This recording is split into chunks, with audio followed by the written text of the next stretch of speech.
Hello, hello, everyone. Welcome to another day of the Hope Project. So coming back from the letter M, we're going to the letter N, and they sound so similar, but I know you know the difference.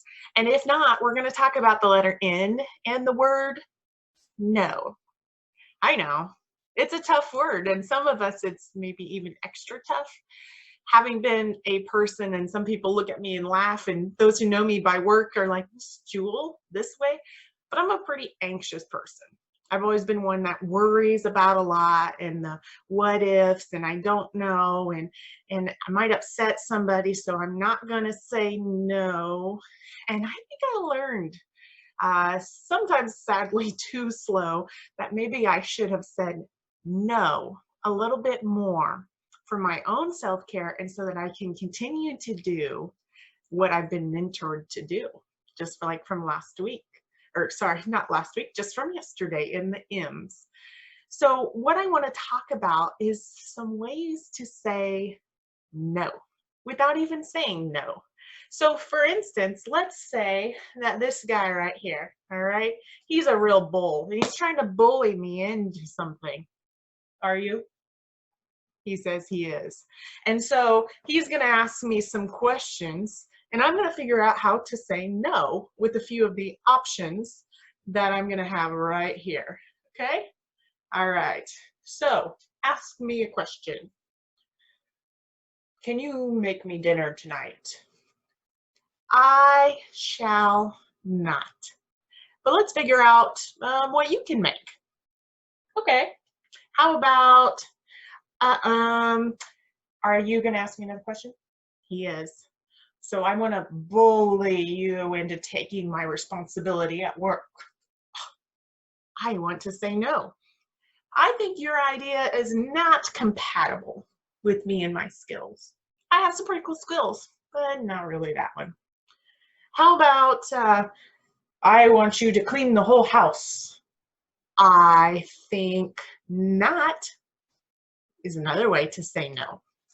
How about I decline to clean the whole house, but let me suggest you and my kids could help me.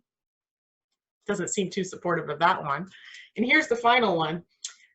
How about you come run a mile with me and I will carry you around? Well, I don't want to ride a bull, so I think I'm going to say, I think I'll sit this one out. So there's a whole lot of ways to say no, and way more than this, without actually saying no, isn't there? Yeah. Definitely. And so there's a lot of different ways that we can teach our kids this, but also role modeling it to ourselves and adults, being able to say no, because sometimes we have some symptoms of that. So let me talk to you a little bit about what those plans are. I'm going to pull up my screen and show you some skills for saying no. All right. So saying no is knowing how to set limits and boundaries. Now, is that not something we want to teach our children, those we are working with in a job, so we can keep them as our employees or our self-businesses or ourselves or our spouses? I think everybody wants to know how to set more limits and more boundaries. And saying no is a skill in doing that. The other advice is when you say yes, make sure that you have a because prepared to answer with yes. So why is it something that's going to benefit you or those people? Why did you not say no? Because then we're going to know if it's something you value within you. Saying no is an action, and it supports you and others because it kind of gets you out of that place that you're not equipped to be in. Sometimes we say yes a little too often, and we don't provide an effective and efficient service or quality of something that maybe if we hadn't said yes, somebody else could have done it. If we'd said no, it would have opened that up for somebody more equipped to do that. Saying no is teaching some skills of finding other people, but also standing up and respecting ourselves. In a lot of the fields I work in child welfare, in schools, with families, with kids, we're really teaching a lot of lessons and role modeling the ability to say no. And remember that saying no doesn't mean you'll never do it. It just might mean right then. It's not convenient, it doesn't work. I have 2 kids and we're doing schoolwork at home, so saying no to a few extra things might be okay right now. It might be a yes next time, and leaving that opportunity. So I know you know that no is a powerful word. So let's journal about it and really see how we can apply saying no to our lives. So I really want you to reflect on something you have said no to and has impacted your life today, that it was a good decision.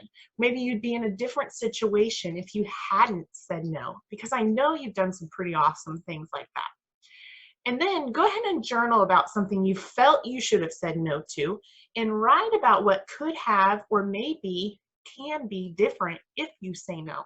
So this could be an experience you've had before and maybe learning from that experience of what you should have said no and how it would have impacted you. Or maybe something right now that you're going through and you need to say no to it, and how you can make a plan to see and be different from having said no. And then finally, the application, and let's help saying no be a part of our lives and changing it. Identify 1 to 3 things you do or you're trying to consider doing that you feel deep down in that heart, or when you're journaling, that you really should say no to. And then the challenge, go ahead and give a no to 1 of them this week. I think you might be way more free than you know that no can get you. So continue to do that. Do awesome, awesome things. Please don't say no to following me on my chats and my conversations on YouTube as we continue this 30-day HOPE program, because I know that you're going to do some pretty awesome things with it, as always. So go say your no's and then say yes, and I'll see you tomorrow. Have a great day.